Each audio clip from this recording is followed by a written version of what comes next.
आँचल साहित्य कला पुञ्ज हेटौडा मकवानपुर दावा आयोजित मकवानपुरको साहित्यिक महक कार्यक्रमका अध्यक्षज्यू, विशेष गरी यो श्यामप्रसाद शर्मा स्मृति पार्कको स्थापना निकै कठिन अवस्थामा यस क्षेत्रमा भयो। धेरै लामो बहस, धेरै लामो प्रक्रियाहरू पुर्याएर यस संस्थाको यहाँ स्थापना भयो। बहस सुरु गरिदिनुको लागि म यो कार्यक्रमका सहजकर्ता सुभाष खनाललाई अनुरोध गर्दै म बिदा हुन्छु। धन्यवाद। मकवानपुरको साहित्यिक महक विषयमा हुन लागिरहेको यो बहस कार्यक्रममा यहाँहरू सम्पूर्णलाई हार्दिक स्वागत गर्दछु। श्यामप्रसाद शर्मा स्मृति पार्कमा रहेर हामीले यो कार्यक्रम गर्दै गर्न पाउँदाखेरि हामीलाई एक किसिमको गौरवको महसुस भएको छ। नेपाली प्रगतिशील लेखक सङ्घका पहिलो अध्यक्ष श्यामप्रसाद शर्मा लेखनीमा पनि सरल र व्यवहारमा पनि एकदमै सरल सहज व्यक्तित्व हुनुहुन्थ्यो। उहाँ यहीँको तत्कालीन मन्थली गाविसमा जन्मिनुभयो 1986 मा र हाल सो बकेया 10 मन्थलीमा पर्छ। त्यस हिसाबले उहाँको नाममा स्थापना भएको यो स्मृति पार्क यो भूमिमा रहेर कार्यक्रम गर्दै गर्न पाउँदाखेरि हामीलाई कम्युनिस्ट आन्दोलनका धरोहर भक्तबहादुर श्रेष्ठ शेरसिंह जो चाहिँ नेपाली कम्युनिस्ट आन्दोलनमा वाम आन्दोलनमा चर्चित व्यक्तित्व हुनुहुन्थ्यो, उहाँलाई सम्मानित गर्दै हामीले कार्यक्रम गर्न पाउनु अर्को महत्त्वपूर्ण पक्ष बनेको छ। उहाँहरू दुवैप्रति हार्दिक सम्मान भाव व्यक्त गर्दै यो बहसको सुरुवातीतिर म जान्छु। त्योभन्दा अगाडि अलिकति कुरा गरौँ यो साहित्यमा स्थानिकता। अब कतिपय हामी कुरा गर्छौँ नेपाली साहित्य होइन, अब विश्व साहित्यको कुरा गर्छौँ, स्थानिक परिवेशलाई लिएर पनि साहित्यको विषयमा डिस्कोर्स गर्ने कि नगर्ने यो पनि आफ्नै ठाउँमा तर्क र बहसको विषय छ। मैले यो मकवानपुरको साहित्यिक आकर्षण अथवा यसको इन्द्रेणी कस्तो होला भन्ने विषयमा आजको बहस गराउनु पूर्व चाहिँ मलाई के लाग्यो भने एउटा स्थानिक विषयमै लेखिएको कविता यहाँ चाहिँ वाचन गर्नको लागि आग्रह गरौँ जस्तो लाग्यो मलाई। पुरुषोत्तम आचार्यले हर्नामाडीको विषयमा लेख्नु भएको छ एउटा कविता, त्यो वाचनका लागि म आग्रह गर्छु। त्यसपछि हामी बहसमा प्रवेश गर्छौँ।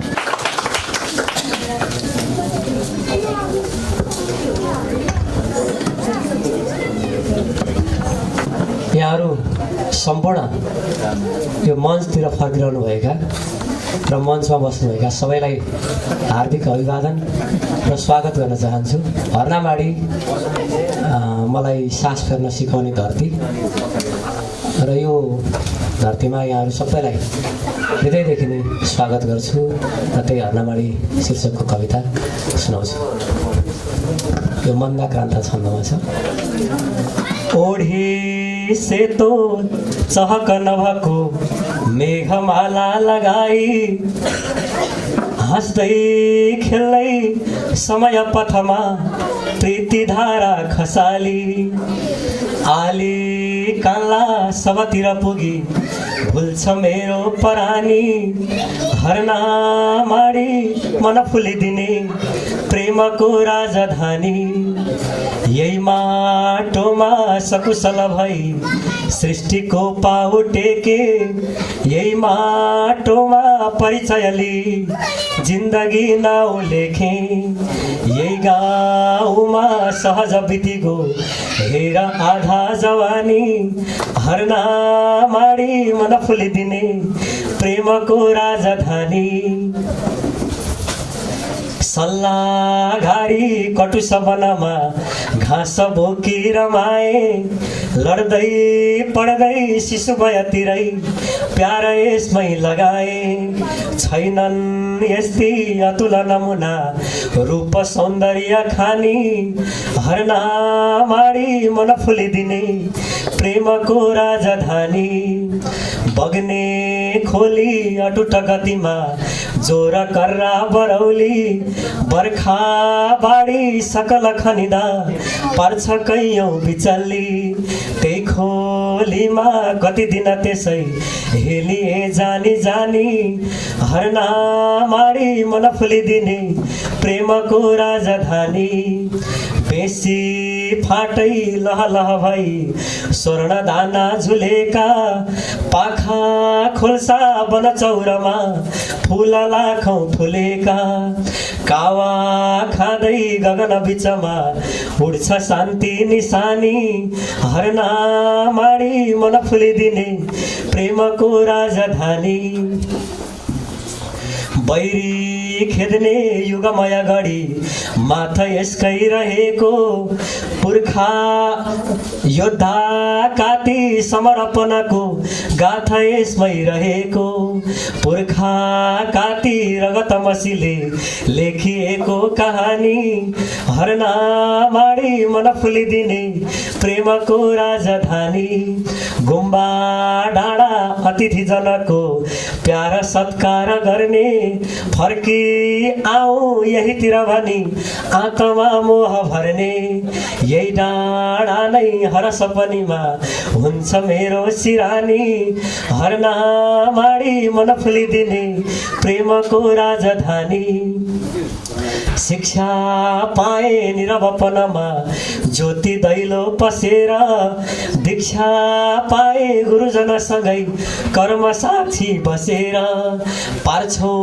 पक्का कठिन तपले अर्पिएको लगानी हर्ना माडी मन फुलिदिने प्रेमको राजधानी तिम्रै माया हृदय पटमा भाव सारा सजाए तिम्रै छाया मनि बसिकनै गाउनु गीत गाए तिम्रै झल्को दिलभरि कुदी चल्छ यो जिन्दगानी हर्ना माडी मन फुलिदिने प्रेमको राजधानी अन्तिम बाल्यावस्था अमर सुखको स्वर्ग पाए यसैमा वैशालुती महकर शिला प्रीति लाए यसैमा ओडोस मेरो यस बगरमै आखिरी त्यो खरानी हर्ना माडी मन फुलिदिने प्रेमको राजधानी हर्ना माडी मन फुलिदिने प्रेमको राजधानी।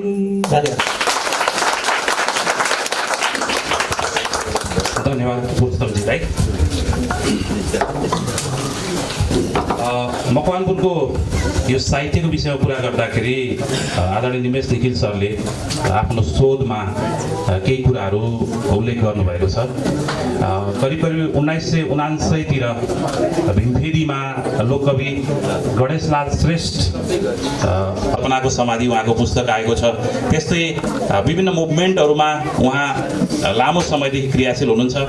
अर्का व्यक्तित्व हुनुहुन्छ सञ्जय शाह। बज्जीका भाषालाई स्थापित गर्न उहाँ लागिराख्नुभएका रौतहट बसेर सृजनशील कर्ममा क्रियाशील हुनुहुन्छ। 15 भन्दा बढी पुस्तकहरू प्रकाशित गरिसक्नु भएको छ उहाँले। त्यसै गरी बिना थिङ हुनुहुन्छ आज मसँग। उहाँ पनि पत्रकारिता त्यसै गरी लेखनमा निकै क्रियाशील हुनुहुन्छ। कविता रातो घर उहाँको चर्चित कविता सङ्ग्रह, त्यसै गरी यामु नेर पछिल्लो लेखन उहाँको आएको छ। यस्ता व्यक्तित्वहरूसँग बसेर मैले यो क्रम जोड्न पाउँदा मैले आफैलाई अलिकति भनौँ न गौरवकै महसुस गरिराखेको छु। तारा सरबाट सुरु गर्न चाहन्छु। यो तारा सर कस्तो हुनुहुन्छ भने अलिकति इनर पनि हो, आउटसाइडर जस्तो पनि हो मकवानपुरको लागि। उहाँले लामो समय मकवानपुर गभर्मेन्ट क्याम्पसमा पढाउनु भयो। पछिल्लो समय ट्युमा प्राध्यापन गरिराख्नु भएको छ। मकवानपुरमा रहनु पनि भयो। पछिल्लो समय चाहिँ हुनुहुन्न। उहाँको किताबहरू पनि मकवानपुर बाहिरिएपछि चाहिँ आयो। यस हिसाबले यहाँलाई बुझ्नु पनि भएको छ मकवानपुरलाई, अलिकति बाहिर जस्तो पनि हुनुहुन्छ होइन। बाहिरबाट अथवा यहाँ रहेर मकवानपुरलाई हेर्दै गर्दाखेरि यहाँको महक अथवा यहाँको आकर्षण, मकवानपुरको साहित्यिक लेखनीको आकर्षण, यहाँको लेखनको इन्द्रेणी कस्तो महसुस गर्नुहुन्छ तारा सर? सहजकर्ता मित्र सुभाषजी, मकवानपुर यो अहिले यो भूमि चाहिँ म गोठालो आउने भूमि हो। यहाँ हामी खुब हाँस्थ्यौँ खेल्थ्यौँ साथीहरूसँग दिनभरि यो एकदमै यो मेरो लागि स्मरणीय भूमि हो।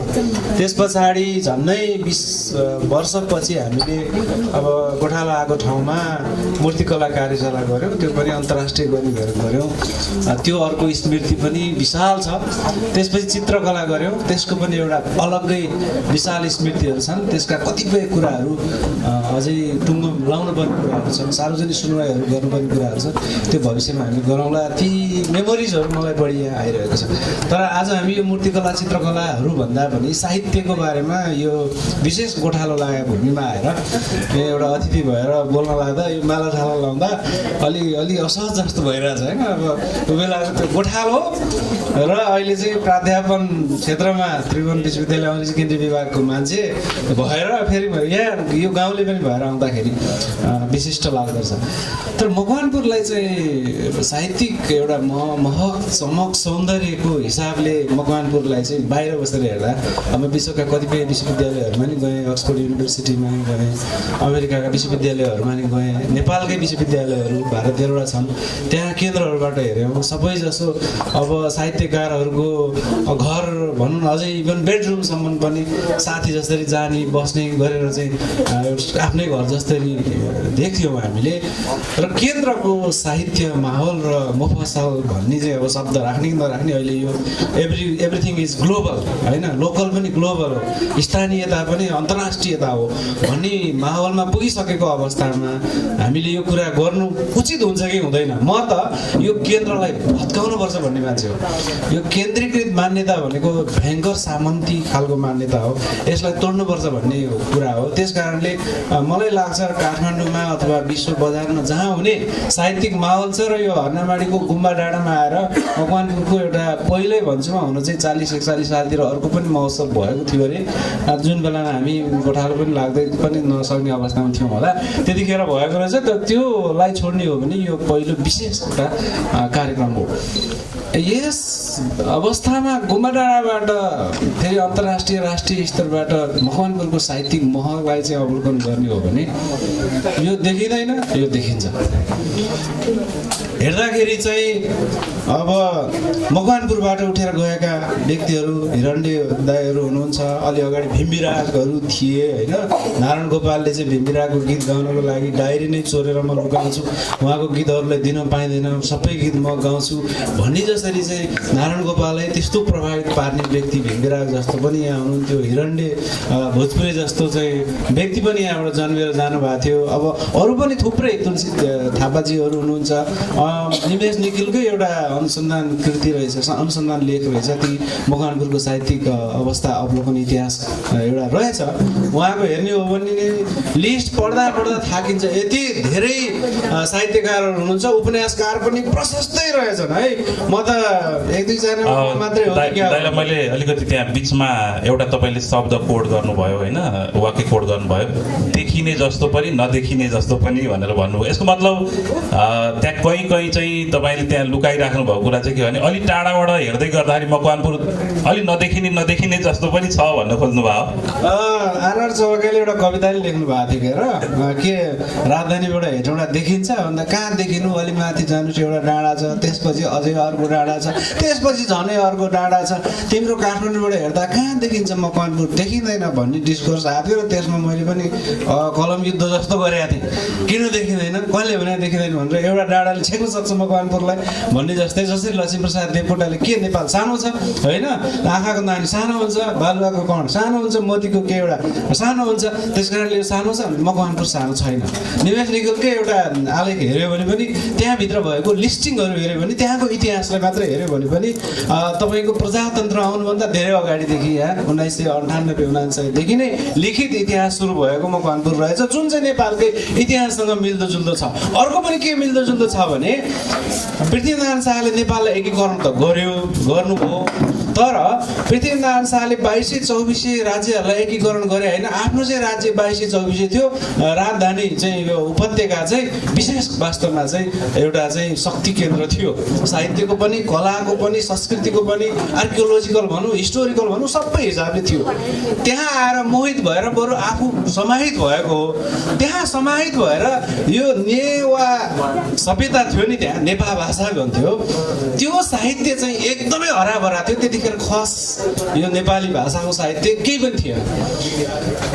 भन्ने हो भने 1850 मा चाहिँ जङ्गबहादुर जब फ्रान्स बेलायत घुम्न गयो, त्यो बेलामा चाहिँ त्यहाँ जङ्गबहादुरले भनेको छ कि हाम्रो त देशमा राष्ट्रिय गान गाउँछ, तिम्रो देशको राष्ट्रिय गान ल्याऊ भनेपछि त आपत पऱ्यो। ल राष्ट्रिय गानै छैन, के दिने अब, ल राष्ट्रिय गान खोज्नु पऱ्यो भनेर हतार मिटिङ भारतहरूको राखेको छ, साहित्यकारहरूको पनि राखेको छैन। राष्ट्रिय गान भने के हो थाहै थिएन, गीत बजाउँछ अरे राष्ट्रिय गान भनेको, गीतै छैन त के खोज्ने भनेपछि अनि त्यो बेलामा चाहिँ राजमती कुमती भन्ने नेवारी गीत खुब प्रचलित थियो काठमाडौँमा, त्यही बजाइदिउँ भनेर नेपालको राष्ट्रिय गीत भनेर राजमती कुमती बजाइएको थियो कि तपाईँको लन्डनमा होइन, फ्रान्समा। यसरी चाहिँ नेपालको राष्ट्रिय पहिलो गीत चाहिँ नेवारी राजमती कुमती जीको वासा पिरती थियो। त्यही कुरा भीमभेदीमा देखिन्छ। तपाईँले नाम लिनुभएको लोक गायकहरूले पहिलो यस दुईटा गायकहरूले नेवारी भाषामा उहाँकै त्यो रिसर्चले पनि देखाउँछ कि पहिलो नेपाली साहित्य भनौँ अथवा हेटौँडाबाट विकसित भएको लिखित साहित्य इतिहास चाहिँ नेवारीबाट आएको देखिन्छ। इभन हटियाबाट पनि पहिलोचोटि चाहिँ पत्रिका प्रकाशित हुँदाखेरि नेवारी पत्रिकाहरू प्रकाशित भएको रहेछ। यसरी नेपालमा चाहिँ विभिन्न जात, विभिन्न संस्कृतिको आफ्नो आफ्नो साहित्य निकै धनी थियो। त्यसरी सुरु भएको देखिन्छ। हस्, यसपछि म सञ्जय शर्मा आउँछु। जस्तो यो अघि पनि मैले भने डिस्कोर्सकै कुरा हो। भूगोल विशेषलाई साहित्यको घेराभित्र राखेर हामी अध्ययन गर्ने कि नगर्ने अथवा हामी त्यसलाई डिस्कोर्सको मुद्दामा पुर्याउने कि नपुर्याउने भन्ने खालको तर्क वितर्क हुन्छ। साहित्य भने त साहित्य हो, सोलोडोलो साहित्य हो भन्ने पनि एक खालका तर्क गर्नेहरू छन्। अर्को थरीले के भने हरेक ठाउँ एउटा लोकल, जस्तो कतिपय कुरा के हुन्छ भने लोकल ट्रुथ भएको कुरा युनिभर्सल ट्रुथ नभइदिन सक्छन्, अथवा युनिभर्सल ट्रुथ भएको कुरा पनि लोकलमा आएर त्यो ट्रुथ नहुन सक्छ। यस्ता परिस्थितिहरू पनि रहन्छन्। त्यस हिसाबले हरेक ठाउँको विश्लेषण हुनु अथवा व्याख्या हुनु अथवा चर्चा हुनु जरुरी छ भन्ने लाग्छ। जस्तो हामी ओखलढुङ्गा कविता पढ्छौँ, त्यो ओखलढुङ्गा पढ्दै गर्दाखेरि हामी त्यो ओखलढुङ्गा मात्रै सम्झिँदैनौँ। त्यो ओखलढुङ्गालाई हामीले हाम्रा गाउँ, हाम्रा घरहरूलाई पनि त्यहाँ गाँसेर पढिराखेका हुन्छौँ। माइखोला गीतहरू सुन्छौँ होइन। त्यसै गरी मकवानपुरको केसमा चाहिँ स्थान विशेषलाई लिएर लेखनका हिसाबले यहाँको स्थानलाई परिचित गराउने गरी त्यस्तो लेखनहरू भएको छ कि छैन, अथवा त्यो हुनु आवश्यक छ छैन, के लाग्छ सञ्जय सर? धन्यवाद सुभाष सर। सबैमा नमस्कार। म सञ्जय शाह मित्र। आर चौलागाई सरको एउटा किताब आएको थियो, मकवानपुरमा को लेखकहरू छन् भनेर, अजम्मरी नामहरू भनेर। मकवानपुरसँग सम्बन्धित रहेर मकवानपुरमा रहेर साहित्य रचना गर्नेहरू त्यति बेलासम्मको खोजन छन्दमा आएका सबै नामहरू त्यसमा परेका थिए। त्यति बेला त्यो कृति मकवानपुरमा मात्र नभएर यो यसरी पनि हुन सक्ने रहेछ भनेर मकवानपुर बाहिर पनि त्यो किताबको चर्चा भएको थियो र किताब प्रकाशित भएको लगभग 3 वर्षपछि त्यसको आलोचना भएको थियो। सुरुमा चाहिँ धेरै प्रशंसा पायो र आलोचना भएको थियो। अब त्यो यस्ता कृतिहरू फेरि प्रकाशन गर्ने कि नगर्ने भनेर। जस्तो ऋषि केवीले पनि एउटा निकाल्नु भएको छ सीमात बकैया नामको किताब होइन। त्यसै गरी बाहिर रहेर जस्तो बोलु लामिछानेले विद्रोही इन्द्र कुमारी जससँग प्रसङ्ग लिँदाखेरि पृथ्वीनारायण शाहले चाहिँ यो भूमिलाई अथवा यो राज्यलाई तपाईँको के भन्दाखेरि शक्ति आर्जन गर्ने केन्द्रको रूपमा मात्रै प्रयोग गरेको देखिन्छ। इन्द्र कुमारीलाई बिहे गरेर छोडेर गएको देखिन्छ होइन। अलिकति के भन्दाखेरि दाइजो नपाएको कारणले छोडेर गएको देखिन्छ मात्रै, त्यो पनि छ। अनि मकवानी बाला भनेर उमानाथ शास्त्रीले यहीँको विषय लेख्नु भएको छ। तर मकवानपुरमै रहेर लेख्नेले चाहिँ त्यस्ता कुराहरू त्यति कममै लेखेको नलेखेको देखिन्छ। त्यो लेख्नुपर्ने कुरालाई कसरी इङ्गित गर्ने हामीले? म त्यसैमा आउँदै थिएँ कि त्यो लेख्नु आवश्यक छ छैन, किन लेख्नु पर्छ वा पर्दैन, म त्यसैमा आउँदै थिएँ। त्यहाँबाट सुरुवात मात्र गरेको हुँ। जसरी मकवानपुर एउटा भूमि हो, हामी हरेकको आफ्नै अनुहार छ, मकवानपुरको पनि आफ्नै अनुहार छ। म आफ्नो अनुहार ऐनामा हेर्ने कि नहेर्ने, आफ्नै अनुहार किन हेर्नु पर्यो र के अर्काको अनुहार हेर्ने ऐनामा? साहित्यको मूल्याङ्कन के त्यो ऐनाले मात्र गर्न सक्छ? ऐनाले मलाई लाग्छ कि कहिले साँचो बोल्दैन, बाह्याकृति मात्र देखाएको हुन्छ, अन्तर्मन त जहिले पनि भित्रै हुन्छ। यदि अन्तर्मनलाई छुने हो भने साहित्यमा स्थानीयता, जसरी यहाँ सरले भन्नुभयो भीमफेदीको कुरा, म पनि अहिले भीमफेदीसँगै सम्बन्धित एउटा कृतिकै अध्ययन गर्दैछु। काठमाडौँमा जन्मेको र भीमफेदीमा आएर पढेको एकजना मान्छे बस र ट्रेनले युरोप र एसिया घुमेको सम्बन्धमा किताब छ, अहिले त्यही किताब पनि अध्ययन गर्दैछु। यो सम्बन्धमा मकवानपुरको महक त युरोप र अमेरिकासम्म पनि पुगेको छ र साहित्यको प्रसङ्गमा यहीँको भूमिमा जन्मेर विदेशमा पनि साहित्यिक पत्रकारिता गरेर पत्रकारिता गर्दै अनि यो ठाउँलाई चिनाएको हामीले बुझेका छौँ। र जहाँसम्म 50 को दशकलाई, जसरी हिन्दी सिनेमाको 90 को दशकलाई उत्कर्ष मानिन्छ, 50 को दशक प्रतिभा उत्पादनको दृष्टिकोणले मकवानपुरको भूमि एउटा उचाइको उत्कर्षको थियो उत्पादनको दृष्टिकोणले। र त्यति बेलाका प्रतिभाहरू ग्लोबली आफूलाई चिनाउन सफल छन्। विदेशबाट लेखिने अङ्ग्रेजी भाषामा पनि लेखिने यहाँकै साहित्यले प्राथमिकता पाइरहेको देखिन्छ। यहाँका मानिस यदि साहित्यिक रुचिमा अगाडि बढेर परदेशमा गएर साहित्य लेख्छन् र त्यो नेपाली र अङ्ग्रेजी दुवैमा लेख्छन्, अङ्ग्रेजीको अझ प्रख्यात हुन्छ भने त्यहाँ मकवानपुरको महक छ। अब यो व्यक्तिको विषय भयो र भूमिको विषयमा के लाग्छ भने जसरी जसको शालिगको पृष्ठमा हामी छौँ, श्यामप्रसाद शर्मा, बालकृष्ण पोखरेलको भूमि पनि हो।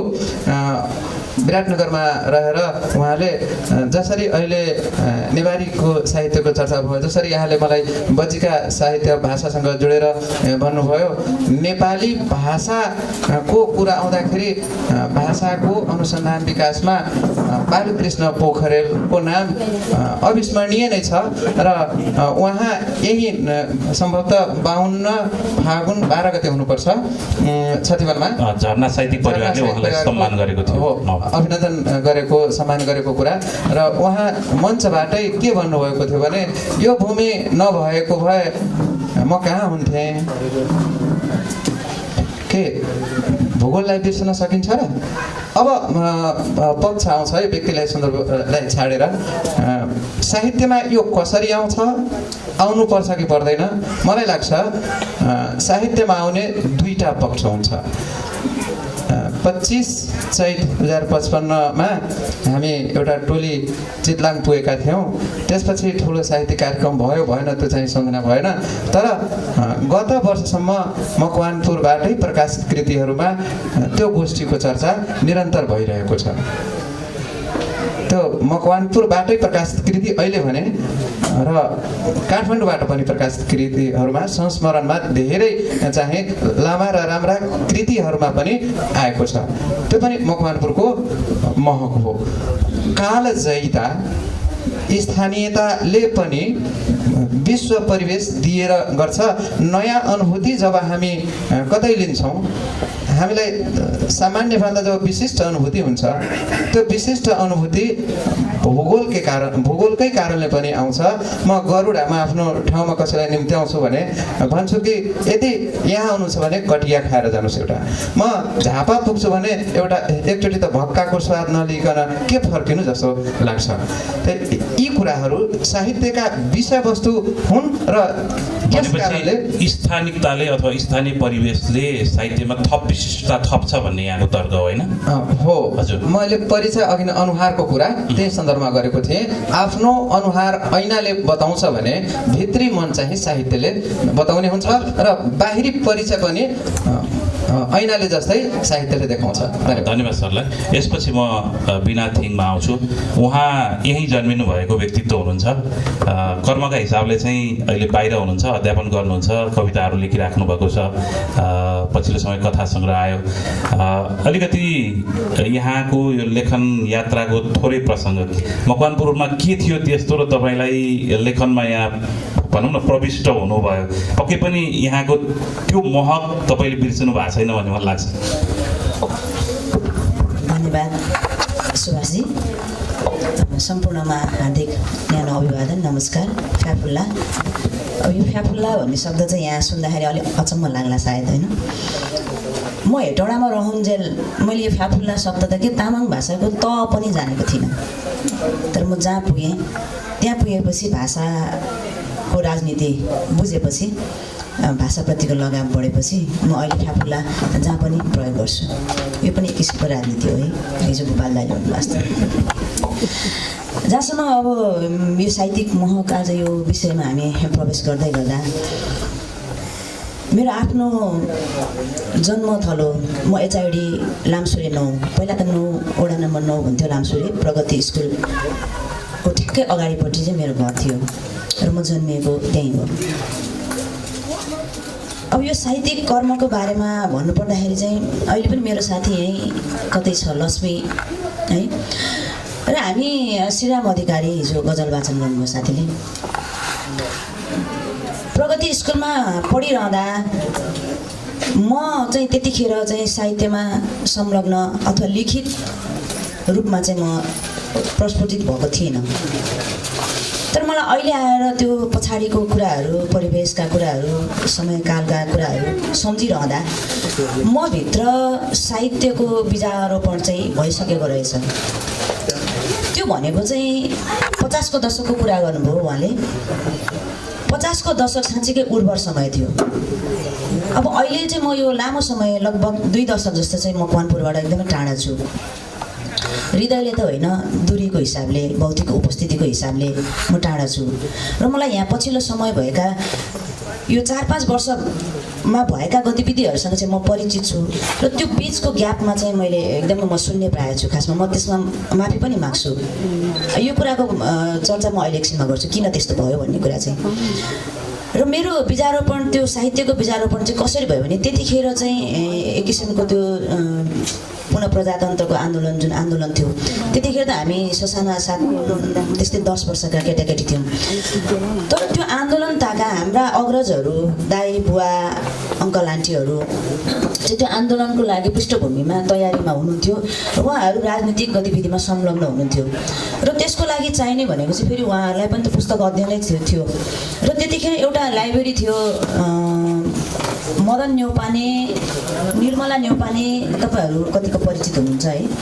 उहाँहरूको घरमा चाहिँ त्यो कम्युनिस्ट गतिविधि अलिक बढी हुन्थ्यो भन्नाले उहाँहरूले चाहिँ त्यो किताबहरू चाहिँ माओसँग सम्बन्धित किताबहरू चाहिँ उहाँहरूको घरको कुनामा लाइब्रेरी बनाइएको थियो। त्यो एकदमै त्यो गोप्य रूपमा सञ्चालन हुन्थ्यो। मलाई माओ अथवा त्यो कम्युनिस्ट विचारधाराहरूले भन्दा पनि त्यहाँ पाइने किताबहरूले चाहिँ लोभ जगाउँथ्यो र म त्यो किताबहरू पढ्न चाहिँ त्यो साथीहरूसँग त्यहाँ जान्थेँ र मैले चम्किला राता तारा चाहिँ मैले त्यतिखेरै पढेको हुँ। र अब अर्को एउटा कुरा चाहिँ के भयो भने साहित्यको त्यतिखेरको उर्वर समय कसरी थियो भन्दाखेरि चाहिँ हाम्रो लागि मनोरञ्जनका साधनहरू त्यतिखेर केही पनि थिएन। टेलिभिजन भर्खरै आएको थियो र त्यो चाहिँ अलिकति पहुँचवालाहरूको घरमा मात्रै हुन्थ्यो। हामीहरूको घरमा त त्यही रेडियो नेपाल बस्थ्यो। खाली समय चाहिँ मेरो हकमा चाहिँ म खाली समय बस्नै सक्दैन थिएँ। केही न केही चकचक गरिरहनै पर्थ्यो। अथवा केही खेलकुदमा जानु पऱ्यो, कि पौडी खेल्न कुखुरेनी खोलातिर दौडिनु पऱ्यो, कि साइकल बोकेर कर्रा अथवा हुप्रा चौरतिर हिँड्न पऱ्यो, होइन भनेदेखि अरूसँग त। त्यसो भयो भने म पढ्थेँ, किताब पढ्थेँ र म बढी चाहिँ आख्यान पढ्थेँ र त्यो आख्यानले मलाई चाहिँ एउटा अलग दुनियाँमा लान्थ्यो। मैले अस्ति मात्रै पनि एउटा नेटफ्लिक्समा एउटा मनी हाइस्ट भन्ने सिरिज हेरिरहेको छु र अहिले 4औं सिरिजमा आइपुगेको छु। तर मलाई 2 दिन म यहाँ छु र मलाई के लागिरहेको त्यहाँ के भयो होला, अब के हुन्छ होला, त्यो मेरो त्यो कल्पनाले चाहिँ त्यो हुटुटीले चाहिँ मलाई त्यो त्यस्तो बनाउँछ कि। अथवा त्यसरी नै म त्यो आख्यानभित्र पस्दाखेरि मलाई अब के हुन्छ, मलाई त्यो अहिले तत्काल भइरहेको दुनियाँसँग मतलब हुँदैन थियो कि मलाई त्यो कथाभित्र प्रवेश गरेर म त्यो उसको दुनियाँमा जान्थेँ र म त्यो हुँ भन्ने मलाई त्यो कल्पना गराइरहन्थ्यो। त्यसले मलाई चाहिँ आनन्द दिन्थ्यो। म प्लेजरको लागि पढ्थेँ त्यतिखेर, अथवा मेरो सुन्ने समयहरूलाई म प्रयोग गर्नलाई पढ्थेँ।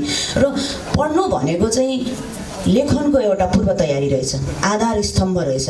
त्यो खडा गर्नको लागि त्यो हाम्रो त्यो पिल्लर बनाएको जस्तो रहेछ। र अहिले मलाई लाग्छ मैले त्यतिखेर स्कुलको लाइब्रेरी, त्यतिखेर चाहिँ हाम्रो स्कुलहरूमा चाहिँ लाइब्रेरीमा चाहिँ एकदमै पुस्तकहरू पाइन्थ्यो। अब होला किताब अब त्यतिखेर वैदेशिक के अरे यो विदेशी राइटरहरूको किताब हामीले पढ्न पाएनौँ, तर हाम्रा नेपाली राइटर, हाम्रो पारिजातका होइन सेतो धरती भन्ने किताबहरू त्यतिखेर मैले 6-7 कक्षामा हुँदाखेरि पढिसकेको थिएँ। र त्यतिखेर अझ मैले हिजो पनि यहाँ साथीहरूसँग हिँड्दै गर्दाखेरि मैले किताब किन्ने पसल त यो हो भनेर त्यो चोकमा त्यो टेम्पो पार्क देखाएको थिएँ कि। र हामी बजार प्रत्येक शनिबार जस्तो चाहिँ फिल्म हेर्न आउँथ्यौँ। र त्यहाँ किताब चाहिँ अब त्यतिखेर फेरि कस्तो हुँदो रहेछ भने गहिरो विषयको किताबहरू चाहिँ हामी पढिँदैन थियो, किन त्यो उमेर, रुचि, त्यो आवश्यकता त्यतिखेर कैशोर्य टाइम थियो होइन, उमेर थियो। त्यस्तै खालको अझ म नढारिकन मैले चाहिँ यति धेरै सत्य कथा पढेँ कि होइन। सत्य कथा पढ्नु भनेको फेरि त्यतिखेर चाहिँ एकदम अश्लील हुनु हो अथवा अश्लीलतातर्फ उन्मुख हुनु हो भनेर भनिन्थ्यो। र त्यो किताबहरू हामी त्यो अरू किताबहरूको चेपमा लुकाएर पढ्थेँ। र म त यस्तो त्यो दिनभरि पनि त्यो किताब पढिरहन्थेँ। भनेको साहित्यको लागि चाहिँ मेरो विचारोपण चाहिँ त्यसरी त्यो लाइब्रेरीहरूले सुरु भयो अथवा यहाँको वातावरणले सुरु गरायो। एकदमै। अब अलिकति जस्तो तपाईँ अहिले त बाहिर हुनुहुन्छ, मकवानपुरभन्दा बाहिर हुनुहुन्छ, काठमाडौँ बस्नुहुन्छ होइन। यो प्रश्न तपाईँलाई मात्रै होइन, हामी सबैलाई हो, लेखिरहनेहरू सबैलाई हो। यहाँको स्थानिकताको विषय मात्रै कुरा रहेन, यहाँको वातावरण, यहाँको परिवेश, यहाँका मानिसहरूको कथा लेख्नुपर्ने दायित्व चाहिँ हामी यहीँ जन्मे हुर्केका मान्छेहरूको हो कि होइन, अथवा लेख्नुपर्छ कि पर्दैन? यस्तो रहेछ, साहित्य भनेको अलिकति आफ्नो अनुभूति होइन, अलिकति आफू बाँचेको परिवेश। भर्खरै मात्रै तपाईँले आफ्नो कथा पनि सुनाउनु भयो नि त, त्यो कथा पनि आफैमा लेखिन योग्य कथा हो भन्ने कता कता लाग्छ। त्यस हिसाबले हो भने पनि होइन भने पनि त्यो अटोमेटिकली हाम्रो लेखनमा आउँछ। किनभने त्यो वास्तविकताको यथार्थको धरातलभन्दा टाढा गएर स्वैर काल्पनिक लेख्नलाई पनि त एउटा खुट्टा त जमिनमै टेक्नुपर्छ नि हामीले। त्यो जमिनमा खुट्टा टेकिरहँदाखेरि म कुन जमिनमा उभिएको छु र त्यसले मलाई कस्तो अनुभूतिहरू दिए भन्ने कुरामा भर पर्दो रहेछ कि। म काठमाडौँमा गएर 20 वर्ष बाँचिसकेपछि मैले काठमाडौँका कुराहरू पनि लेख्न सकेँ। र तर पछिल्लो यो समयमा यो 20 वर्ष यताको यो हेटौँडाको गतिविधिहरूमा म संलग्न छुइनँ नि त। त्यसपछि यताको कथाहरू म लेख्न सक्दिनँ किनभने मसँग त्यो अनुभूति नै छैन। तर मैले जस्तो याम्बुनेरमा लेखेको छु, सिको 5 घडीमा लेखेको छु, गङ्गारामको साइकलमा। हिजो मात्र प्रणेताजीले मलाई भन्दै थियो तपाईँको त पर होला साइकल चढेर आउने ठाउँ होला है, योभन्दा पर भन्नुभएको थियो। मैले त्यसमा चाहिँ रातो माटेको परिवेश लेखेको छु र रातो माटेदेखि त्यो चुरेको जङ्गल हुँदै प्रगति स्कुलसम्म आउने एउटा सिनारियो मैले त्यहाँ वर्णन गरेको छु। भनेको त्यो मेरो लेखनमा मैले चाहेर होइन कि, त्यो नचाहँदै पनि त्यो आउँछ। र त्यो स्थानीयता चाहिँ मान्छेको लेखनमा चाहिँ त्यो अटोमेटिक स्वतः आउने कुरा हो, त्यसलाई नियतवश लेख्नुपर्छ भन्ने नै छैन। नियतवश लेख्दाखेरि फेरि अलिकति त्यो चाहिँ साहित्य जस्तो नबनिदिनु पनि सक्छ होइन। फेरि तपाईँसँगै अलिकति यहीँबाट घुमाउँ जस्तो लाग्यो।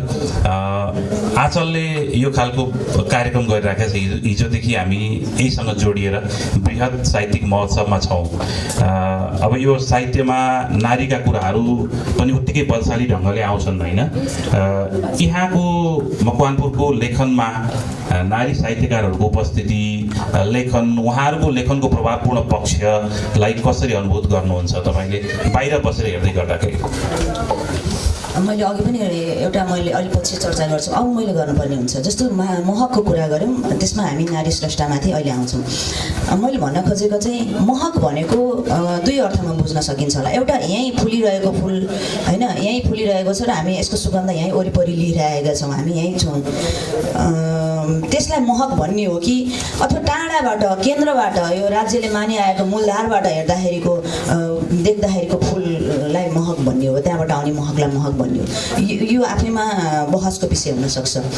तर मैले भन्नुपर्दाखेरि यहीँनिर मात्रै निमेष सरको त्यो रिसर्च पेपर मैले पढेँ, त्यसमा मात्रै कति धेरै नारी स्रष्टाहरूको लिस्टिङ छ होइन। तर हामीले त्यो केन्द्रमा बसेर हेरिरहँदा अथवा पढिरहँदा त्यो नामहरू त्यहाँसम्म पुग्न सकेको छैन कि। अनि हामीले के हेर्दा रहेछौँ भने केन्द्रमा बसेर हेर्दाखेरि चाहिँ जो राष्ट्रिय पत्र पत्रिकाका परिशिष्टाङ्कहरूमा छापिरहेका छन् अथवा जो किताबको रूपमा आएका छ र जसको रिभ्यूहरू चाहिँ पत्र पत्रिकामा छापिएका छन्, अलिक बढी चर्चा कमाएको छ, त्यो स्रष्टाहरूको प्रति चाहिँ हाम्रो अलिकति ध्यान जाँदो रहेछ। भनेको हामी भुइँसम्म आउनलाई एक त त्यो हाम्रो समय सीमा आफ्नो रुचिले पनि होला, अर्को चाहिँ हाम्रो चाहिँ बानी के छ, चर्चा परिचर्चामा हल्लामा बाँच्ने हाम्रो आदत छ है। त्यस कारणले नै यो समस्याहरू भइरहेको छ। त्यसमा म पनि एउटा पात्र हुँ है।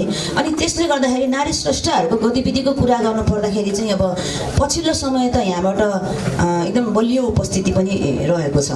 अब त्यही हामीले मानिआएको मूलधारमै छापिएकै कुरा गर्ने हो भनेदेखि त अनिता न्यौपानेजी होइन, शान्ति प्रिय वन्दना, अप्सरा तिमसिना म्याम अहिले बित्नुभयो होइन। म उहाँलाई अधिक श्रद्धा सुमन पनि यहाँ व्यक्त गर्न चाहन्छु, सम्झिन चाहन्छु। त्यसै गरेर भावनाजीहरू हुनुहुन्छ।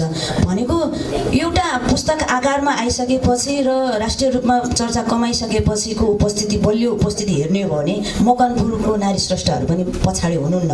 म अहिले पनि अप्सरा म्यामको त्यो भान्सा भन्ने कविता अहिले पनि याद गरिरहेको छु, सम्झिरहेको छु कि त्यस्तो चोटिलो कविताहरू पनि यहाँबाट आएका छन्।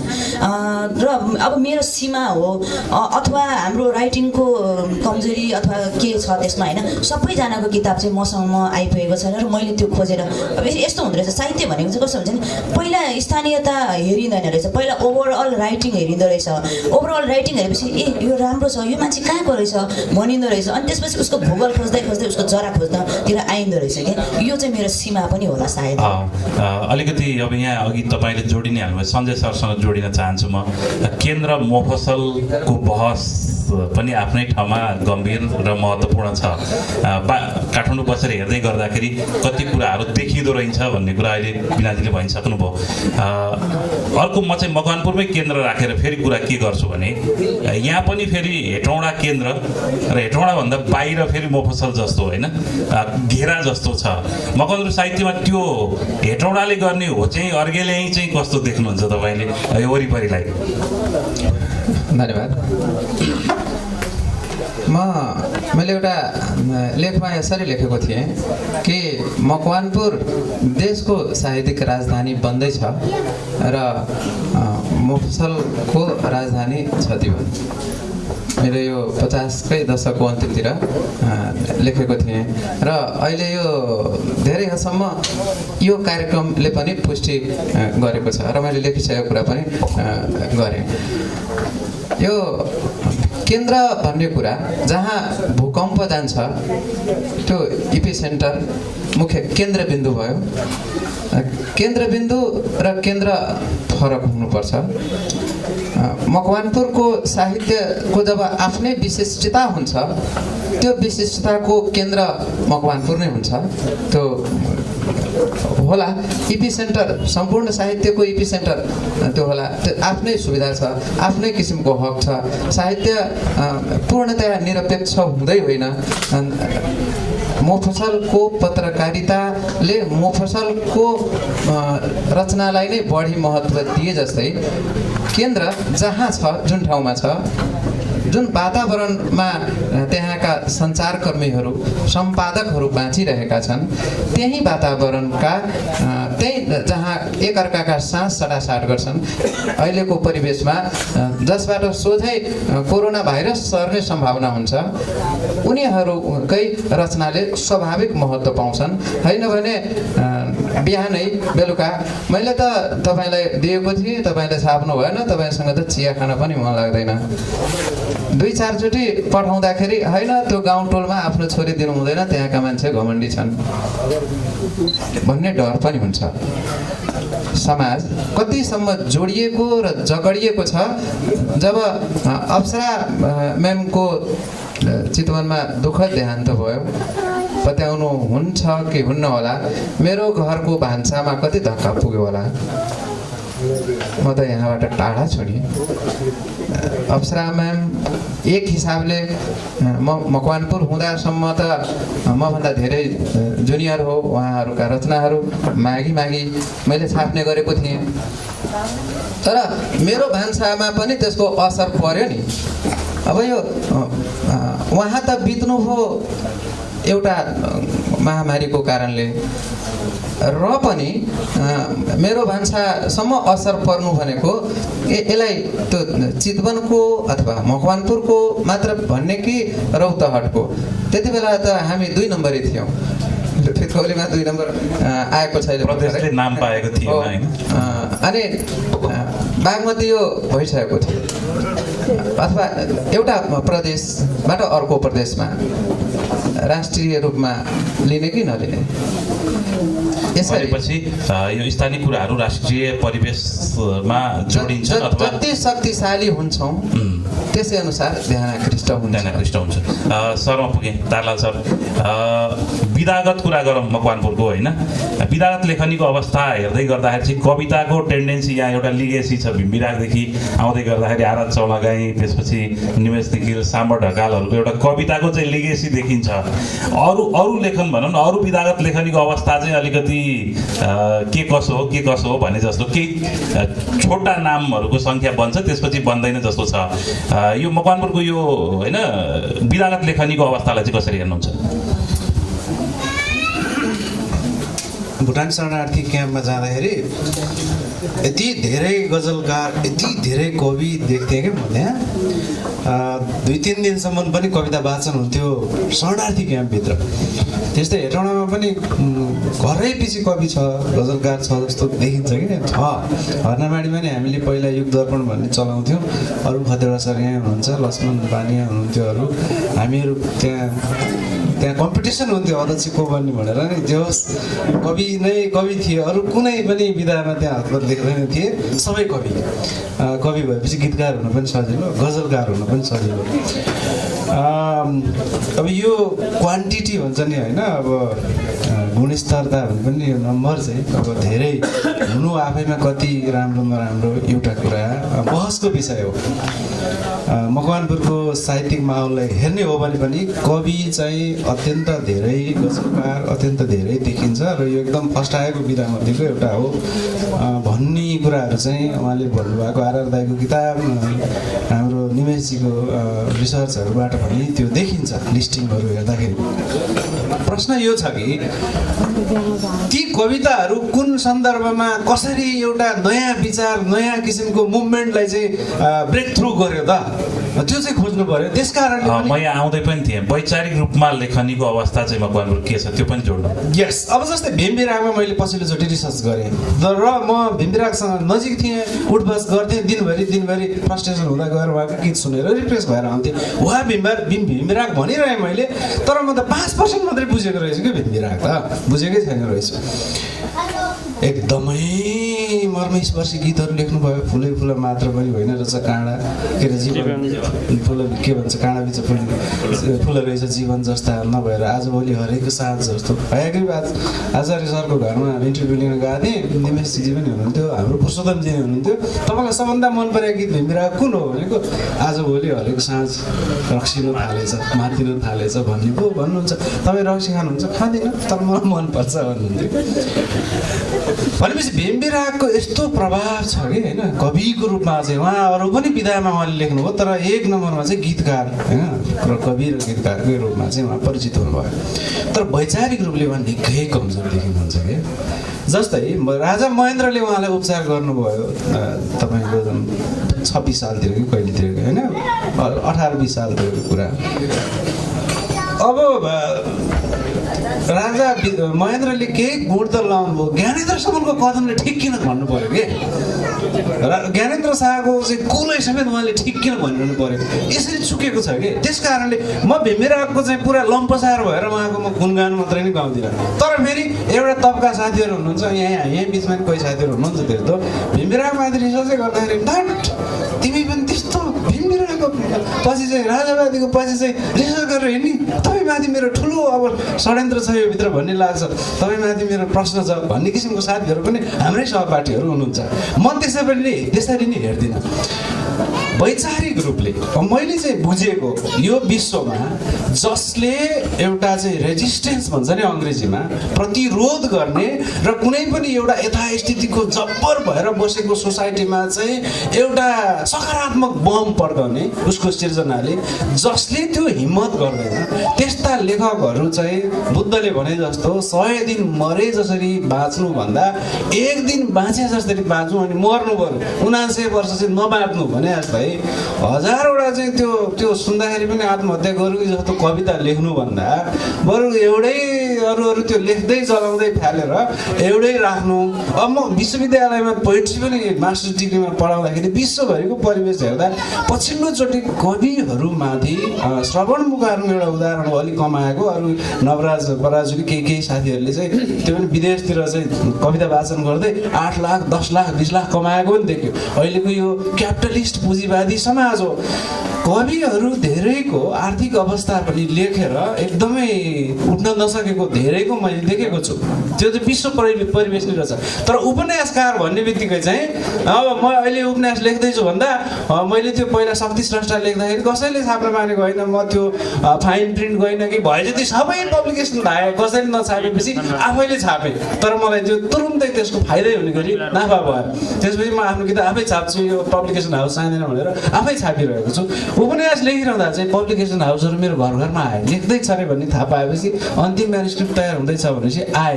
भनेपछि अहिले तपाईँ उपन्यास लेख्नुहोस् र अलिकति प्रभाव खालको चाहिँ विषयवस्तु छ भन्ने थाहा पायो भने उपन्यास लेखक उपन्यासकारलाई चाहिँ पहिल्यै 1 लाख 2 लाख 3 लाख कति हो बरु अहिले नै हामी बोनस दिन्छु, अरूलाई छाप्न दिनु हुँदैन भन्छ।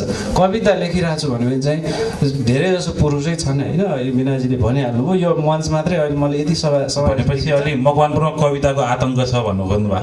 आतङ्कै छ होइन, आतङ्क छ। अब कस्तो खालको आतङ्क त्यो चाहिँ अब हामी विश्लेषण गरौँ होइन।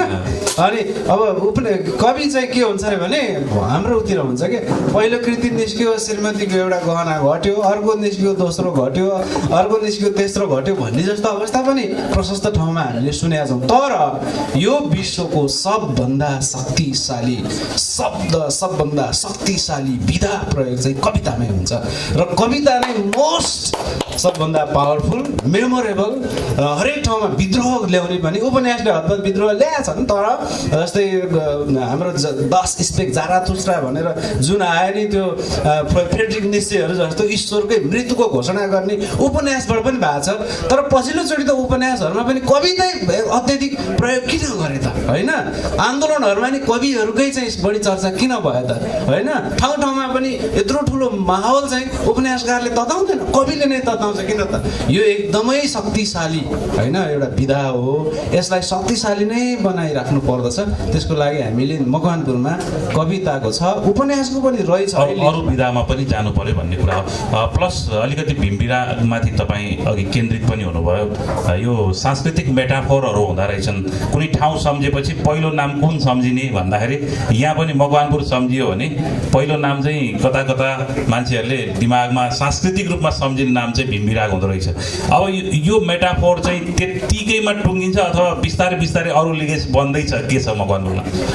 थुप्रै गीतकारहरू पनि छन् है, नभए होइनन्, साहित्यकारहरू पनि छन्।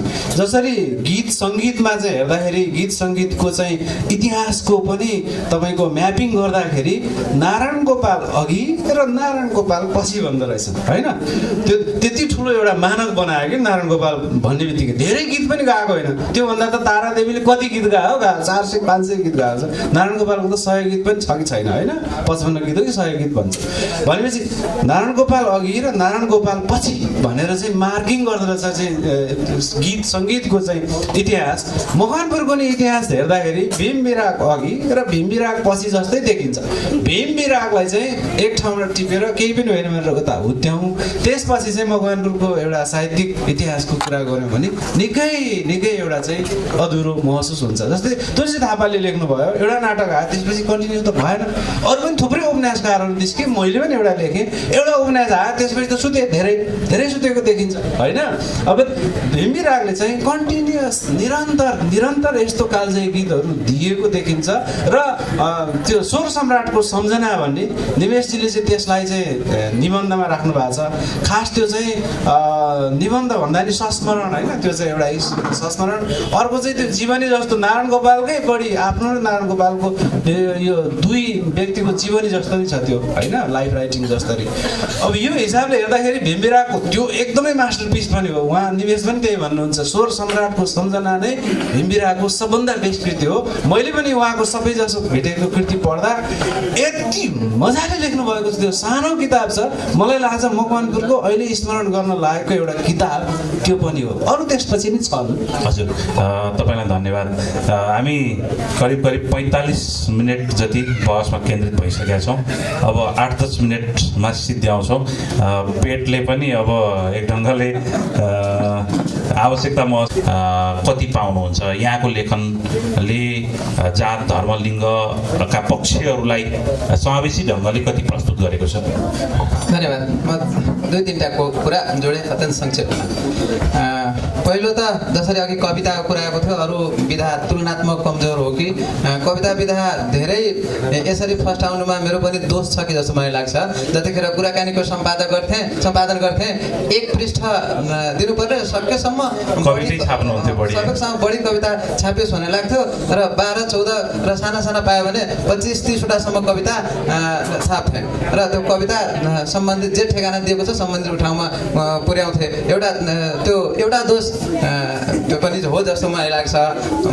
म चाहिँ समालोचना अरू विधा लेख्ने र म पनि हेटौँडा छोडेर गएँ, मकन छोडेर गएपछि पनि अलिकता कमजोर भएको हो कि जस्तो मलाई चाहिँ अहिले पछिल्लो चरणमा लागेको। र दोस्रो कुरा यहाँसँग जुन अहिले आयो समावेशितामा र यो मञ्च हेर्दाखेरि पूर्वबाट हेरौँ खसारे, तामाङ, मधेसी र नेवार। मकवानपुरको महकमा व्यक्तिक दृष्टिकोणले साहित्यकारको हिसाबले लगभग यो रूप पहिलेदेखि नै छ है। लैङ्गिक दृष्टिकोणले पनि सहभागीमा हामीले देखि नै रहेका, जस्तो कि शक्तिशाली रचनाको दृष्टिकोणले लैङ्गिकताको कुरा पहिले रचनामा पर्याप्त कृतिहरू महिलाबाट पनि महिलासँग बस्ने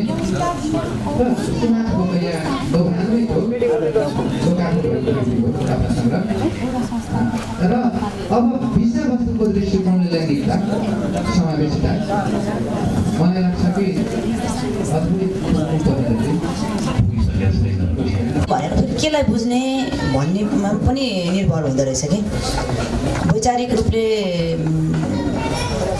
फेरि यो वैचारिकताकै कुरामा पनि फेरि वैचारिक भने के हो भन्ने पनि हुँदो रहेछ कि एउटा महिलाले अघि त्यहाँ जोड्दै हुनुहुन्थ्यो ज्ञानेन्द्र शाहको कदमलाई सपोर्ट गर्नुभयो, त्यो पनि अर्को वैचारिकता होला फेरि होइन?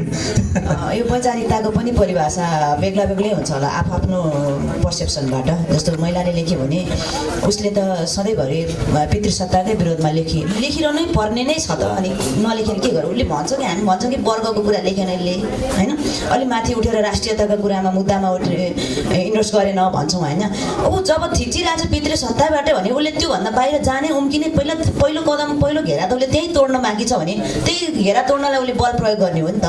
अनि त्योभन्दा माथि उठेपछि उसले वर्गको कुरा गर्ला, फेरि राष्ट्रियताको कुरा गर्ला, अनि इन्टरनेसनलको कुरा गर्ला नि त होइन र। त्यस कारण वैचारिकता पनि मान्छेको आफ्नो पृष्ठभूमि र पर्सेप्सनबाट हेर्दाखेरि अलग अलग हुन्छ। अब यो शक्तिको कुरा गर्दाखेरि पनि मैले शक्ति केलाई मान्ने, एउटा महिलाले महिलाका मुद्दामा लेख्नु शक्ति हो कि महिलाले समावेशिताको कुरालाई इन्डोर्स गर्ने शक्ति हो कि, अथवा हाम्रा मुक्तान थेवाहरू जो मकवानपुरबाटै छन् उनको कवितामा कला छैन तर विचार छ भनेर आरोपित पनि भइरहेका छन् तिनी, उनका कवितालाई शक्ति मान्ने हो कि, यो कुरामा चाहिँ त्यो आधार हुन्छ। तर शक्तिको हिसाब मेरो नजरले हेर्दाखेरि चाहिँ जस्तो भीमविराकै कुरा गर्दाखेरि एक तबकाले त उहाँलाई त कहिले आज आजीवन होइन, यो अबको 100 दशकमा पनि बिर्सिन सक्नुहुन्न नि। मान्छेले साहित्य अथवा गीत मनोरञ्जन अथवा प्लेजरको लागि पनि सुन्छन्, अथवा आफ्ना दुःख दर्दका सम्बोधनलाई पनि त आफूले महसुस गर्ने हो नि त। सधैँभरि विचारलाई मात्रै फेरि सधैँभरि त मान्छे 24 घन्टामा 24 घन्टा चाहिँ विचार प्रगतिशील त भइरहन सक्दैन होला नि। कुनै बेला त उसलाई आघात पनि त पर्ला नि त, प्रेमका कुरा पनि आउला नि त। त्यो बेला त फेरि उसलाई विरक्तिको बेलामा पनि त उसलाई सपोर्ट गर्ने केही त चिज हुन्छ होला नि त। त्यो त फेरि गीतले नै फेरि उसलाई, त्यही सङ्गीतले नै फेरि उसलाई माथि उठाउँछ होला नि त, केही जीवित बनाउँछ होला नि त। एकैछिनको लागि भने मान्छे 47 सेकेन्डमा आत्महत्या गर्न सक्छ भनेदेखि त्यो 47 सेकेन्डबाट उसलाई जोगाउन सक्छ भने त्यो पनि शक्ति होला नि त फेरि। त्यस कारणले सबै कुरालाई हामीले शक्ति चाहिँ आफ्नो धारणा चाहिँ त्यो शक्तिमाथि चाहिँ हुने रहेछ। अब मैले हेर्दाखेरि चाहिँ मैले यहाँ चाहिँ महिलाको उपस्थितिलाई एकदम शक्तिशाली रूपमा लिएको छु अहिलेलाई चाहिँ। जस्तो अब यो साहित्य सङ्गमकै अध्यक्ष पनि अनिता न्यौपाने, अनि आँचल साहित्य मञ्चको पनि अध्यक्ष पनि अनिता न्यौपाने, यो दुईवटा मञ्चको अध्यक्षमा एउटा महिला आउनु कि पुरुषहरूको उपस्थितिमाथि हामी प्रश्न उठाउन सक्दैनौँ अब होइन। र अब यो जेल खाइरहेको यो कविता सङ्ग्रह, यसमा पोस्टमार्टम भन्ने कविता छ, यस्तो छोटो छ, यस्तो चोटिलो छ, यस्तो कविता लेख्ने मान्छेलाई हामी के शक्तिहीन देख्छौँ त भनेपछि म महिलाहरूको उपस्थिति चाहिँ एकदम डरलाग्दो रूपले चाहिँ मकवानपुरबाट चाहिँ अहिले आइरहेको शक्तिशाली महसुस गर्नुभएको छ। धन्यवाद। यसपछि सञ्जय सरमा जान्छु। अलिकति सीमितताकै कुरा गरौँ, हामी केमा उठ्न सकेका छैनौँ? धन्यवाद। यो बहसको विषयमा महक छ, मह पनि हो हक पनि हो, दुईटैलाई यसमा लिनु। हाम्रो महलाई हक दिलाउन सकेको जस्तो अझै मलाई लाग्छ सकेका छैनौँ। महको हक कुन रूपमा भने अलिकता थोरै प्राचीनतातिर म लगेँ। आज हामी मूल रूपमा प्राचीन वैदिक सभ्यता मान्नेहरूले पढ्नेहरूले सबैभन्दा बढी पवित्र नदी गङ्गालाई मान्छौँ र यो क्षेत्रलाई समेत तराईमा जोडेर सबैलाई गङ्गाको मैदानी भाग भन्दै गर्दा जब हामी हिन्दू भन्दछौँ, हिन्दू भन्नासाथ सिन्धु सम्झिन्छौँ। बागमती सभ्यताको नाउँमा काठमाडौँको बढी मात्रामा पशुपति र आर्यघाट सभ्यता भित्रिएको छ। मकवानपुरको महक कुरा गर्दा यो मकवानपुरको यो सभ्यताको दृष्टिकोणले साहित्यिक हक कतिको हुन्छ? मेरो चाहिँ एउटा कृति छ, छठ पबनी उद्भव विस्तार। त्यसमा मैले चाहिँ मकवानपुरको कुरा उठाएको छु। साहित्यमा त्यस प्रकारको उपस्थिति हुनु जरुरी छ। मैले त्यसमा उठाएको कुरालाई प्रज्ञा प्रतिष्ठानको अहिले पछिल्लो जुन एउटा किताब आएको छ प्रज्ञा लोककथा सम्बन्धमा, त्यसमा शीतल गिरीले कथात्मक रूप दिएर हेटौँडा हिडिम्बिकाको प्रसङ्ग उठाउनु भएको छ। मैले यो तु खबरमा पनि थुप्रै पटक लेखिसकेको छु, अरूहरूमा पनि लेखेको छु। जसरी यो ठाउँभन्दा अलिकता तल यो समथर किन भयो भन्ने सम्बन्धमा यही क्षेत्रमा एउटा किंवदन्ती छ। 2050मा हेटौँडा नगरपालिकाले प्रकाशन गरेको स्मारिकामा पनि यो कुरा आएको छ र म तीबाट थाहा पाएको थिएँ। हेडम्बाको अलिकति भनौँ न अर्को रूप हेटौँडा बनेको होइन हो। अहिले बिहान होटलबाट निस्किँदै गर्दा म्यामलाई भनेको पनि थिएँ के सम्भव छ भने जाउँ, यो हेटौँडा भन्ने नाम जसको बाटो परेको छ उनको मन्दिर छ। अब त्यो मन्दिरमा त्यो व्यक्तिको पूजा जुन रूपमा हुन्छ, व्यक्तिको रूपमा मैले भने जुन रूपमा पूजा हुन्छ त्यसको आत्मिक रूप, अघि नै मैले ऐना र कुरा गरेको थिएँ, त्यसरी हार्दिक रूपमा त्यो त्यहाँ मूर्ति छ। व्यक्तिको पूजा र हार्दिक रूपमा आएको रूपको मूर्तिको पूजा देवीको रूपमा भइरहेको छ र यो किसिमको साहित्यिक सभ्यतामा मकवानपुरको महक दनकको रूपमा आउनुपर्ने मलाई लाग्छ र यो आउनुपर्छ, केही मात्रामा आइरहेको छ, आउने क्रम पनि बढ्दै जान्छ। हस्, धन्यवाद सरलाई। अलिकति हाम्रो सभ्यता अथवा मकवानपुर साहित्यिक सभ्यताको विषयमा उहाँले जोड्नुभयो। हामी करिब करिब अन्तिमतिर छौँ। मैले कन्क्लुजिभ रूपमा तारलाल सरबाटै लिन चाहेँ। हाम्रो मकवानपुर साहित्यको सीमाको कुरा थोरै जोडेर यहाँको साहित्यको मार्गचित्र कस्तो हुनु पर्ला भन्ने एउटा धारणा तपाईँबाट आओस्। छोटोमा बढीमा 5 मिनटभित्र भन्छु। म अनुसन्धानमा रुचि राख्छु, त्यही भएर म अनुसन्धानको क्रममा भेटेको केही तथ्यबाट मेरो यो कुरा राख्छु। सीमितता र शक्तिमै, अब सीमितताको एनालिसिस गर्दा नि शक्तिमा गएर टुङ्गिन्छ। म फेरि भेम्बिरागसँग जोड्छु, किनभने मैले भर्खरै त्यसमा रिसर्च गरेको भएर। भेम्बिरागलाई महेन्द्रले एउटा उपचारको लागि जति सदा सहायता देखाउनु भयो, त्यस पछाडि उहाँ प्रभावित हुनुभयो। ठिक छ, त्यो ठिक। एकचोटि महेन्द्र सहित राजा महेन्द्र समेत चाहिँ उपस्थित हुने गरी चितवनमा चाहिँ तपाईँको ढुङ्गाहरू राखेर ढुङ्गामाथि कवि गोष्ठी भएको रहेछ महेन्द्रको मृत्यु अगाडि। मृत्युपछि त हुने कुरा नि भएन। त्यसपछि राजा महेन्द्र आएको, राति बत्ती बालेर झलल्ल चाहिँ कवि गोष्ठी। त्यस कारणले कविताको शक्ति छ भनेको महेन्द्रले कनि गोष्ठी भए पनि कसैका छन् सुनका थाली, कसैका छन् पात खाली भनेर कविता गरिब दिन दुखीको कम्युनिस्ट भन्दा नि महाकम्युनिस्ट जस्तो लेखेर देखिन्छ। कविताको शक्ति छ के, होइन? भेम्बिरागलाई पनि त्यहाँ डाकिएको थियो, भेम्बिराग पनि त्यहाँ गएको हुनुहुन्थ्यो। कवि माधव घिमिरे लगायत थुप्रै क्षेत्रप्रताप अधिकारी दाइहरू त्यतिखेर थियो, थुप्रै कविहरू त्यहाँ पुग्नु भएको थियो। त्यसपछि सबै राति अब कविता वाचन हुँदा हुरी आयो, झन्डै राजाहरूलाई पनि पल्टाएको त्यो ढुङ्गाको माथि मञ्च। त्यसपछि साह्रो गाह्रो भयो। अनि त्यसपछि अब राजा बस्ने आफ्नो क्याम्पहरू बनाएको थियो। राजाले अब प्रत्येक कविहरूलाई छुट्टा छुट्टै भेट दियो। मैले रिसर्चबाट खोजेर भेटेको कुरा हो, म अझै यसमा थप अध्ययन गर्दैछु। त्यसपछि अब राष्ट्रकवि माधव घिमिरेलाई भेट्न डाकेपछि जग्गा पाऊँ भनेर भनेपछि चितवनमा कति हो 20 बिघा कति जमिन बक्सिस पाएको देखिन्छ, होइन? त्यस्तै हेटौँडामा पनि पाएको भन्ने मैले उदाहरण पाएँ। केही कविहरूले कसैले नगद पाए, कसैले पद, होइन, कुनै मलाई चाहिँ यस्तो किसिमको जागिर पाओस्, कसैले मेरो घर बन्दैछ मलाई नगद दियोस् भने। भेम्बिरागले मान जाँदा चाहिँ अब मलाई अस्ति कति वर्ष अगाडि उपचार गरेर मैले हिँड्न हुने भएको छ, अब म के माग्नु, मलाई के चाहिँदैन भनेर फर्केको अरे। त्यसपछि बाहिर अब सब कविहरू एक ठाउँमा बसेको छ। अब कविहरू पनि खानपिन गर्छन्, साह्रै उदण्डै जात हो यो कवि भन्नेहरू पनि, होइन? साँझ भएपछि ओहो आफ्नै किसिमले स्वतन्त्र साडी जस्तै नि गफिन्छ नि कविहरू, होइन? अब गफ्यो, अब कसले के पायो, कसले के पायो, हिसाब किताब गरिरहेको थियो। भेम्बिरागले त केही पाएन अरे। किन भन्दा उसले म केही चाहिँदैन भनेर भन्यो। सुन्यो, सबले उसले बिल लाग्यो। महाराजले यत्रो कुरा बक्सिस दिन लाग्दा नि केही चाहिँदैन भनेर चाहिँ उसले बिल्ली लगाएको भन्ने कुरा मैले पत्ता लगाएँ। भनेपछि भेम्बिरागले पछिल्लोचोटि दरबारबाट के पायो त मलाई थाहा छैन।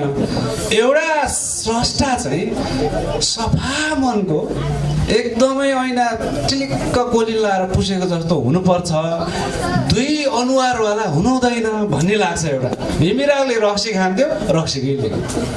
घाटमा गएर नारायण गोपालसँग लट्ठै भएर घरमा 2-3जनाले समाएर लाने गरी पुर्याउँथ्यो, त्यही लेखेको, होइन? म एकदमै मेरो जीवनमा रागै छैन भने त्यो बिरागै राखेँ। अब त्यो आफू जे हो त्यो रिफ्लेक्ट गर्यो। दुई अनुहार, हिपोक्रेसी भन्छ नि अङ्ग्रेजीमा, यो पाखण्डीपन चाहिँ साहित्यकारले गर्नु हुँदैन। जुन कुरा मकवानपुरको साहित्यकारमा छ कि छैन, आफ्नो अनुहार हेरौँ। मकवानपुरको साहित्यकारहरूले पुरस्कारको लागि लबिङ गर्छ कि गर्दैन, त्यो पनि आफ्नो अनुहार मम भन्दै हेरौँ। मकवानपुरको स्रष्टाहरूले गुटबन्दी गरेको छ कि छैन, होइन? कि त भित्र गर्ने बाहिर गर्ने, त्यो पनि ममा भनेर हेरौँ। त्यस पछाडि केन्द्रलाई गाली गर्नुभन्दा केन्द्रमा नि भञ्जन गर्ने गरी मकवानपुरको स्रष्टाहरू बोले कि बोलेन, त्यसमा पनि विशिष्ट जुन मुद्दाहरू छ, राष्ट्रिय मुद्दाहरू, त्यसमा चाहिँ जोरदार रूपले साहसी भएर बोले कि बोलेन, त्यो पनि ममा भनेर हेरौँ। सीमा त्यतापट्टि होला जस्तो लाग्छ मलाई। अर्को चाहिँ यो कर्मकाण्डी किसिमको मात्रै कार्यक्रम भन्दा पनि, होइन, परे आउँदाखेरि मलाई लाग्छ तपाईँले जुन फर्स्ट व्यक्ति नाम लिनुभयो भेम्पेदीबाट, एउटा हाँसे व्यङ्गको चाहिँ एउटा गोरु बिहा भन्ने तपाईँको कथा आउने बित्तिकै अब तपाईँको पञ्चायतले चाहिँ सेन्सर गर्न खोजेपछि त अर्को त अङ्कै निकालेन रहेछ नि त। साहस त देखिएन नि त, होइन? त्यो किसिमको साहस साहसी स्रष्टाहरू निस्कियो त। अर्को कुरामा म यो पनि भन्छु, है तपाईँलाई सञ्जयजीलाई जुन प्रश्न सोध्नुभयो त्यो मलाई पनि सोध्नु भयो भने मलाई नसुने पनि म यो कुरा भन्छु। मकवानपुर त तामसालिङ हो हेर्नुहोस् होइन, तामसालिङ भूमि लेखनमा तामाङहरूको उपस्थिति लेखनमा तामाङ बुइनाजीले भन्नुभयो। पछि पो म त उहाँ काठमाडौँ गएपछि त्यो पनि राजन मुकारुङ ऊ हाम्रो भोपाल दाईहरू पहिचानवादीहरूको चाहिँ ग्याङमा परेपछि हट म त भड्खालोमा पो रहेछु। जसरी भीमबिरा भड्खालोमा रहेछन् म पनि भड्खालोमा पो रहेछु। म त आफ्नै पहिचान सिद्ध्याउन पो हिँडिरहेको छु। म त रङ ट्र्याकमा पो रहेछु होइन। यथार्थ कुरा त यही हो कि नेपालमा धेरै रङहरू छन् नि त, धेरै सौन्दर्यहरू छन् त। म त एकल सौन्दर्यमा पो हिँडिरहेको छु भन्ने त महसुस गर्नुभयो नि। त्यस्तै मकवानपुरको खोइ त त्यस्तो स्रष्टाहरू, तामसालिङको स्रष्टाहरू खोइ, तामसालिङको ती ओरल हिस्ट्रीहरू, ओरल सङ्ग्सहरू, ओरल एस्थेटिक्सहरू खोइ ल्याएको, कसले ल्याउने? ल तामाङले सकेन, सबाल्टन क्यारेक्टरिस्टिक भन्छ नि, उनीहरू पढेका थिएनन्, ल यस्तो थिए, धेरै माथि पुग्न सकेनन्, के भयो? सक्नेले ल्याउनु पर्दैन, खस आर्यले ल्याउनु पर्दैन, सर श्रेष्ठहरूले ल्याउनु पर्दैन, ममा भनौँ होइन।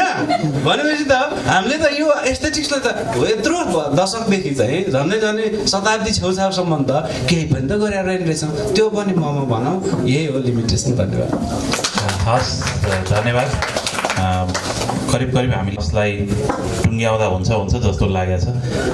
तारलाल सरले धेरै कुराहरूलाई कन्क्लुजन गरिसक्नु भएको छ। अलिकति सञ्जय सरले केही जोड्न चाहनुहुन्छ? एक मिनट, जसरी सरले पुरस्कारहरू कुरा उठाइसक्नु भएको छ, मकवानपुरमा पुग 2 दर्जनभन्दा बढी साहित्यिक पुरस्कारहरू स्थापना भएका छन् र सरले त्यो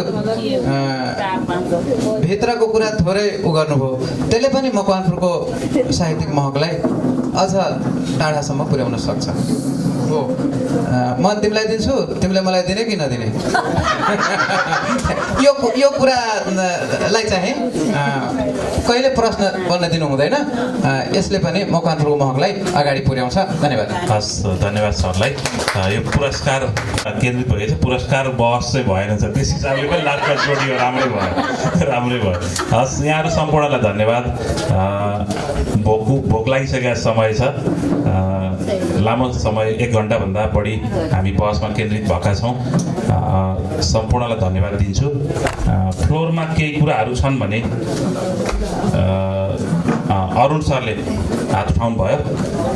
आजको यो मकवानपुरको साहित्यिक महक जुन बहस भइरहेछ, यसमा अलिकति केही नामहरू छुट्यो जस्तो लाग्यो मलाई। जस्तो श्यामप्रसाद शर्मा, जुन हलमा हामी अहिले बसिरहेका छौँ, उहाँ पनि एउटा राम्रो साहित्यकार हुनुहुन्थ्यो र उहाँका अनगिन्ती पुस्तकहरू छन् जो चाहिँ नेपाली समाजको लागि, समाज रूपान्तरणको लागि असाध्यै चाहिने छन्। ती कुराहरू अलिकति ओझर परे जस्तो लाग्यो मलाई। एउटा त्यो, र अर्को डाक्टर केशव प्रसाद उपाध्याय जो मकवानपुर गढीमा जन्मिनु भएको थियो र उहाँको कृतिहरू चाहिँ यो चाहिँ डिग्रीमा पनि पढाइ हुन्छ, धेरै उहाँ समालोचनासँग सम्बन्धित हुनुहुन्छ। उहाँको पनि नाम अलिकति प्रसङ्ग नआए जस्तो लागेर मैले यिनै कुराहरू जोड्न खोजेको हो। धन्यवाद। सर अलिकति ढिलो आइपुग्नु भएको कि जस्तो लाग्यो। श्यामप्रसादको बारेमा चाहिँ हामीले जोडेका थियौँ, केशव प्रसाद उपाध्याय छुट्नु भएको थियो, बालकृष्ण पोखरेल हामीले यहाँ सम्झेका थियौँ, केशव प्रसाद उपाध्याय सरले जोड्नु भयो, सरलाई धन्यवाद। अब हामी कार्यक्रमको अन्तिममा छौँ। आजको कार्यक्रममा चियरिङ गरिराख्नुभएका आदरणीय भूपाल दाईको हिजोको राजनीतिसँग सम्बन्धित कुरा पनि आउँदैछ। मेरो केही पनि छैन हिजोसँग आजको पुस्तक जोड्ने कुरा चाहिँ। एक सन्दर्भले अलिकति मलाई के लाग्यो भने कविताको बहसहरू पनि भयो, यो स्थानिकताको कुरा पनि भयो। मलाई चाहिँ के लाग्छ जस्तो यो मकवानपुर भयो नि, म एकपल्ट जर्मनीमा जाँदाखेरि के अरे बर्लिनदेखि अलिकति मास्तिर ओरानियनबर्गमा हिटलरले ग्यास च्याम्बर स्थापना गरेको, त्यहाँ लगभग अलिकति मनोबल कमजोर भएको मान्छेले त्यो दृश्यदेखि हेर्न सकिँदैन। पुरै मान्छेलाई ग्यास च्याम्बरमा मान्छेलाई चाहिँ खराइमा तताएर मार्नको लागि राखेको कराई हेजिटी छ, सबै राखेको छ, सबै राखेको छ, त्यो हेर्नै सकिँदैन। अनि मैले प्रश्न गरेँ त्यहाँ यस्तो भित्रुक चिज विभत्स चिज किन राखेको भन्दाखेरि जर्मनीहरूले के भन्छ, यो मान्छेको मानव सभ्यताको एउटा कडी हो, संसारले बुझ्न पाउनुपर्छ कि इतिहास यसरी निर्माण भएको छ। त्यहाँबाट मैले के शिक्षा पाएँ भने दुःखद होस् या सुखद होस्, प्रिय होस् या अप्रिय होस्, हरेक चिजलाई बचाउनुपर्छ। हामी हाम्रो इतिहासको कालखण्ड के भएको थियो त्यो भावी सन्ततिलाई देखाउनुपर्छ। र मकवानपुरमा चाहिँ मैले अलिकति तारालालले भन्छ कि भने यति भनेन, अभाव देखेको चाहिँ मकवानपुरको इतिहास हो कि क्रिएसनहरूमा आउनुपर्छ पर्दैन। म यहाँ आएर पटक पटक सबैले सोध्छु मकवानपुर गढी कहाँनिर छ, आउनु त आइयो यहाँ गुम्बा डाँडामा, तर पनि मलाई चाहिँ इन्ट्रेस्ट लागेको मकवानपुर गढी कहाँनिर छ। अहिले भर्खर उहाँले भन्नुभयो के अरे हिडम्बाबाट हेटौँडा भएको हो भने अनितालाई मैले सोधेँ त्यो मन्दिर कहाँ छ भनेर सोधिसकेको छु। हाम्रो जरा त त्यो हो नि त, क्रिएसनको जराहरू त्यो हो। स्थानिकताको यति ठुलो उहाँले कस्तो मिठो भन्नुभयो कि होइन हो, आफूलाई निर्माण गर्ने, आफूलाई पहिचान गर्ने, आफूलाई चिनाउने कुरा त स्थानिकता भूगोल हो। भूगोल भनेको तपाईँको त्यो मान्छे पनि हो, प्रकृति पनि हो, जाति पनि हो, भाषा पनि हो, सबै कुरा भूगोल भनेको। हामी यही भूगोलमा किन उत्पादन, हामी यही भूगोलबाट हामी किन चाहिँ कर्म गरिराखेको छौँ भने यो भूगोल हाम्रो पहिचान हो। तर यो भूगोलको अथवा यहाँको स्थानिकता र यहाँको जुन आर्कियोलोजिकल दृष्टिकोण, यहाँको मूल्य हाम्रो मकवानपुरे सर्जकहरूले कति ल्याएका छन् कि ल्याएका छैनन्।